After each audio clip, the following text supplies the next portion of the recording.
चले ज्ञानदायिनी मां शारदे, हम लोगों के जिनका हम लोग जयंती मनाने जा रहे हैं उनको नमन करते हुए सिखों के प्रथम गुरु नानक देव जी आज इस कार्यक्रम के मुख्य अतिथि के रूप में हमारे कदम से कदम मिलाकर चलने वाले वाइस प्रिंसिपल माननीय प्रभुनाथ जी, सहकर्मी आचार्य बंधुओं, आज ऐसे संत की जयंती के लिए हम लोग उपस्थित हैं जो अपना पूरा जीवन अध्यात्म में और भगवान में लीन रहने में जो है व्यतीत करती है। हम उनके जीवन के आदर्शों का जो है अगर सही रूप से पालन करते हैं तो सच्ची उनकी जन्म तिथि, उनकी जयंती मनाने का ये उद्देश्य का पूर्ण होता है। माना जाए ये इनका जन्म अंग्रेजी तिथियों के अनुसार 15 अप्रैल 1469 में हुआ था, लेकिन भारतीय कैलेंडर के हिसाब से उनका जन्म कार्तिक शुक्ल पूर्णिमा को मानी जाती है और मनाई जाती है। सभी गुरुद्वारा में या प्रकाश पर्व के रूप में जो है यह पर्व मनाया जाता है। उस दिन इनका पर्व गुरुद्वारा में धूमधाम से मनाया जाता है और इनके गुरु बाणियों का जो है जो एक संग्रह किया गया जो गुरु ग्रंथ के नाम से जाना जाता है, इनका धर्म ग्रंथ गुरु ग्रंथ साहिब है और उनका जो है फूल माला से सजा करके और वहाँ हरि कीर्तन ये सब जो है अपना कीर्तन भजन करते हैं। गुरु के प्रसाद के रूप में सिख लोग जो है गुरुद्वारा में लंगर भी चलाते हैं लोग। इनका कहा गया है कि इनकी शिक्षा दीक्षा बहुत कम हुई, नहीं के बराबर। 6, 7, 8 वर्ष की उम्र में ही ये स्कूल जाना बंद कर दिया। स्कूल में नहीं के बराबर मान लीजिए इनकी शिक्षा हुई, लेकिन इनका पूरा जीवन जो है अध्यात्म में बीता।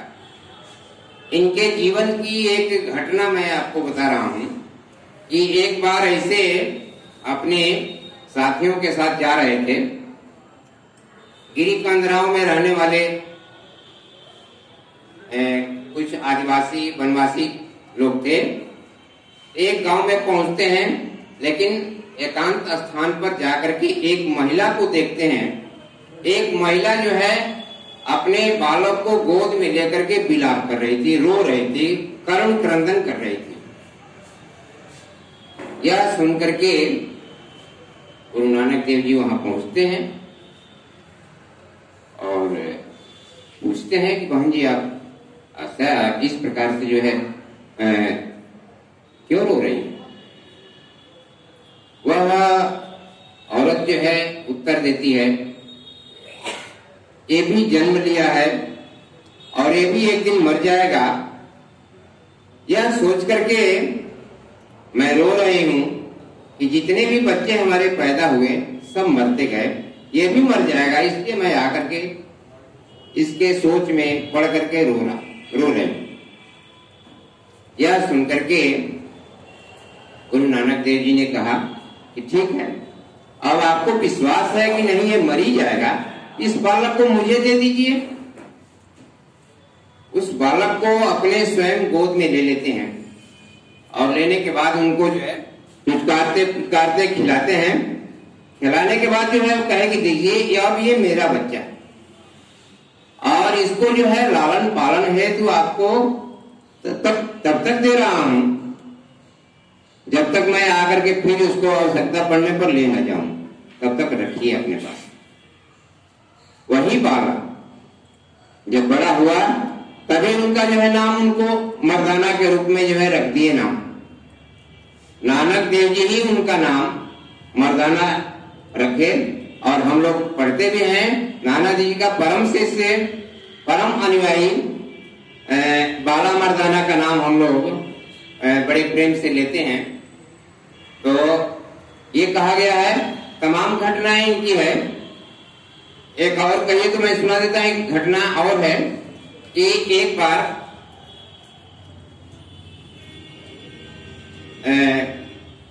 नानक देव जी एक जनसभा कर रहे थे, अपने अनुयायियों को या और लोगों को जैसे बैठ करके जो है प्रवचन कर रहे थे।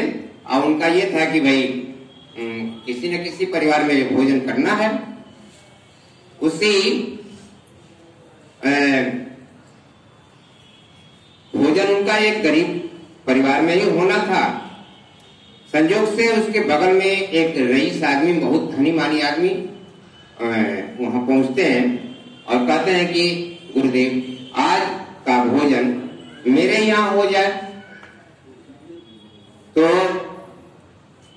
उन्होंने स्पष्ट रूप में कहा कि नहीं, आपके यहाँ भोजन मैं नहीं कर सकता। आज जो है भोजन मैं इनके यहाँ करूंगा। तो बहुत आग्रह किए, कहेंगे नहीं, लेकिन वो रईस माने नहीं, उनको ले जाते हैं। लेकिन वहां जाने के बाद भी वह भोजन नहीं करते। कहा कि देखिए, आपका जो भोजन है उसमें गरीबों का खून चूस चूस करके रखा गया। और लोग नहीं माने, तमाम लोग थे, उनके भोजन को उठाए और मुट्ठी में लेकर के उसको दबाते हैं तो खून टपकने लगा। सारे लोग आश्चर्यचकित। ऐसे पहुंचे फकीर, ऐसे पहुंचे संत हमारे गुरु नानक देव जी महाराज थे।